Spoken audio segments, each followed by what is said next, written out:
Fascist Awami League সরকারের দীর্ঘ 16 বছরে বড় বড় মেগা প্রকল্পের নামে মেগা দুর্নীতি মাধ্যমে দেশ থেকে প্রায় 28 লক্ষ কোটি টাকা পাচার করে দেশকে তলাবিহীন ঝুড়িতে পরিণত করেছে।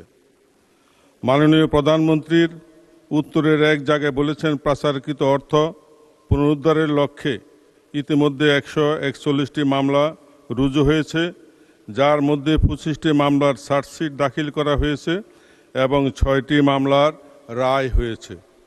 মাননীয় স্পিকার, এমত অবস্থায় মাননীয় প্রধানমন্ত্রীর নিকট আমার সম্পূরক প্রশ্ন, পাচারকৃত অর্থ পুনরুদ্ধারকৃত মামলাগুলোর মধ্যে যেগুলি এখনও চার্জশিট হয়নি, উক্ত মামলাগুলোর দ্রুত চার্জশিট প্রদান সহ দ্রুত বিচার ট্রাইব্যুনালের মাধ্যমে বিচার কার্যক্রম সরকার গতিশীল করবে কি না।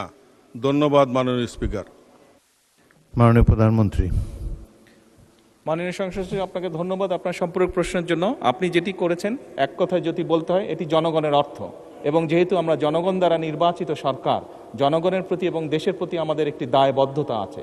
খুব স্বাভাবিকভাবেই জনগণের অর্থ ফিরিয়ে নিয়ে এসে জনগণের জন্য এবং দেশের জন্য সেটি ব্যয় করা এই সরকারের অন্যতম প্রধান দায়িত্ব। কাজেই এ ব্যাপারে যেভাবেই হোক, যেই পদক্ষেপ গ্রহণ করলে জনগণের অর্থ ফেরত আসবে, আপনি নিশ্চিত থাকতে পারেন এই সরকার সেই পদক্ষেপই গ্রহণ করবে ইনশাআল্লাহ। ধন্যবাদ মাননীয় প্রধানমন্ত্রী।